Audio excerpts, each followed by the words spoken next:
Matats, tanawa ang Peaceport kung unsa ka traffic inigbuntag sayo. Alas 5 pa na sa buntag ha, pero traffic na kaayo kay nga naman. 5 mil ka buktaw ang mosulod kada buntag ana sa una pa to ambot lang ka karon. Og di rin na lang ko may intro matats sa sulod sa Peaceport no kay nga naman intro magyapon tong entrance ganiya kaso lang na traffic ta. So pag abot na to dira nagsugod na jud di ay sila habwa. Siyempre akong ipakita sa inyo matats ang grasya nga kada buntag na to masugat under ano or among trabaho. So karong butaga matats giingnan ko sa kong amigo nga dili sa daw may magprito og bangsi, dili sa daw may magkilaw og balo kay papaliton ko niya og bangos dito sa Market 4. O nakadugog mo, bangos mga tas, oo ang among sudan. Gusto mo uban? Tara.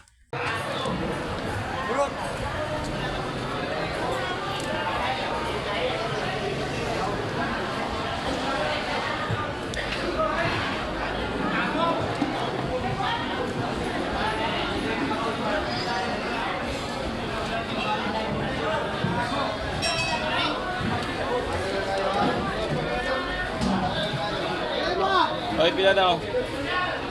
Pagkahuman akong timbang sa bangos matas, akong gidala sa kaldero kay ato ng limpyuhan no. Og pagkahuman mo din ng kamatis ang atong ihalo dira. Ingon dili magprito og bangsi, nagprito man lagi. Pero di na natamo likramo matas, mula-moy lang ta pagkahuman ang nagluto. Og pagkahuman haluan po natog Chinese pichay. Kanin tulo ka bukbangos matas, ang akong nabayra na ni sobra 300 pesos no. Kabalo ba mo kung tagpila ang kilo ani? 175 ang kilo ani, pero big na ni siya. Kaning bangosa ni kanira di isda nga dili mo baba ang presyo, ambot matingala ko. Magbagyo man o sa wala, ang presyo permanente musaka pa hinoon. Lahi ra jud siya sa uban isda matas, sama ng barilis, tulay, budburon, burot nga mo baba ang presyo usahay. Pero siya wa jud ko kadungog nga nibaba ng bangos ni mahal pa hinoon. Og mobalik ta sa atong trabaho matas no, pila ra go istorya naluto na ang atong bangos og ila po nang gisigang no. So wala na ako mapakita sa inyo kay sa ibabaw mo guna sa bangka giloto, ako na ako sa ubos.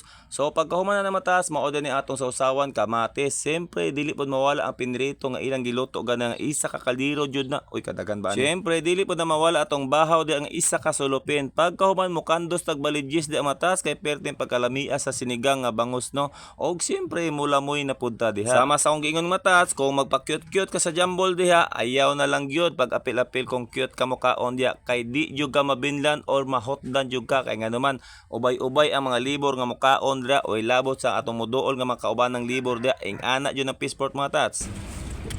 Ayan mo. Okay. Silipin pre, silipin lang butang yan. Okay, init. Tama. Uy. Tragis. Okay. Nadungog yung matas kung unsa ka enjoy ang libor bisag unsa ka init basta gutom na iskutan aw di jud na magmahay ang bahaw dira og tan-awa ang kaldero hapit na mahurot. Og isa pa matas ang nakanindot magud sa sulod sa Peaceport no oras nga mapalit bitaw kag sudanon na anatanan. Ikaduha kung mahal man ang palengke diha mas barato diri sa mua kay punuan na ni ang Peaceport. Ay ganun.